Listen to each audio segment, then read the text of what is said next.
Today Yahoo announced that it will sell its core assets to Verizon for a mere $4.8 billion. This is only slightly more than Verizon paid for AOL, another Watchdog.com-era company, last year. Yahoo's market capitalization reached $125 billion in 2000. Over the next 16 years, it steadily tumbled, mostly due to inaction and missed opportunities. You could fill an entire MBA course with case studies of all the strategic blunders Yahoo has made. I'll save you some student debt and give you the skinny right here, in just 5 minutes. Mistake number 1, Yahoo confused being in the right place at the right time with being smart. If Yahoo had launched a year or two later, they probably would have been irrelevant. They rose to dominance in large part by benefiting from what Y Combinator co-founder Paul Graham, who worked there, called a de facto Ponzi scheme. Investors were excited about the internet. One reason they were excited was Yahoo's revenue growth. So they invested in new internet startups. The startups then used the money to buy ads on Yahoo to get traffic, which caused yet more revenue growth for Yahoo, and further convinced investors the internet was worth investing in.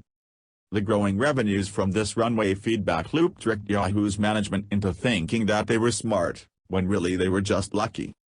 As the dominant web portal, money came easy for Yahoo.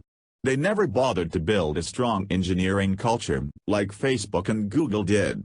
After all, why should Yahoo invest in its underlying technology when they could just hire more salespeople to sell banner ads? Yahoo's initial success gave them the hubris they needed to start acquiring other companies, thinking that they could run those companies better than the companies could run themselves.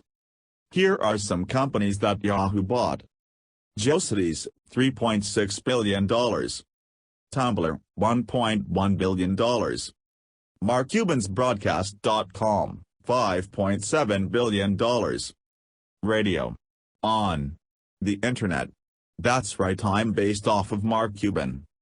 Broadcast.com and Tumblr are widely considered two of the worst acquisitions of all time, and were largely written off as losses. In less than 10 years, GeoCities went from being the third most visited website on Earth to being shut down everywhere but Japan. What remains of the $3.6 billion GeoCities acquisition? Mistake number 2, Yahoo forgot what it was that got them there. Distracted by all the acquisitions, Yahoo's leadership forgot about its healthy core products.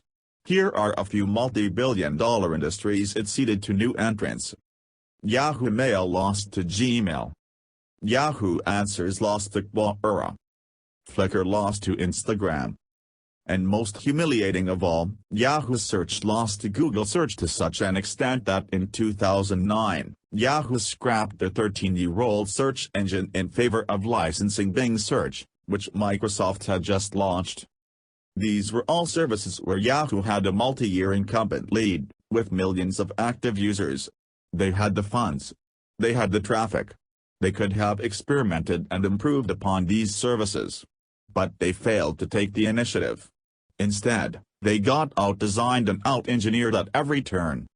Mistake number 3, Yahoo slaughtered its golden goose while it was still producing eggs. In 2005, Yahoo co-founder Jerry Yang made one of the smartest investments in history. He purchased 40% of Chinese e-commerce site Alibaba for $1 billion. Today Alibaba is worth more than $200 billion, and it's still growing. That means that Yahoo's stake in Alibaba must be worth $80 billion. Alibaba founder and CEO Jack Ma, ready to correct me. Except, wait. In 2012, Yahoo decided to sell off significant portions of its Alibaba stock. They sold even more in 2014. Yahoo thought they were pretty clever at the time, because they profited a few $1 billion off of these sales. Today, Yahoo only owns 15% of Alibaba, but that asset alone is worth $30 billion, 6 times as much as all of Yahoo's core businesses. But, oh, that bittersweet $50 billion that they let get away. Mistake number 4, Yahoo fell for CEOs who were professionals. You may think Marissa Mayer was a bad CEO. She did, after all, presided over Yahoo's disastrous Tumblr acquisition in 2013 and sale of Alibaba stock in 2014. And she did little to slow Yahoo's descent. But Meyer looks like a business genius when you compare her to the managers who preceded her. Instead of promoting executives from within, Yahoo chose to hire from the professional CEO circuit. And they did not choose wisely. Scott Thompson kicked off his tenure as CEO by laying off 2,000 people. Then he sold a ton of Yahoo's Alibaba stock, which, as we established, would have been worth tens of billions of dollars today. He was so worried about appearing qualified to run a tech company that he straight up lied about having a degree in computer science. At first, Yahoo's board doubted this accusation because it was coming from an activist shareholder. But then the university Thompson attended publicly confirmed that they didn't even have a computer science program back when he had attended. A public relations fiasco ensued, and Yahoo quickly fired Thompson. He had only worked there for 130 days. Despite all this, Yahoo ended up paying him $7.3 million for his time there. And then, there's Terry Semel, who was considered one of the worst CEOs of all time. Not the look you want to see on your CEO's face.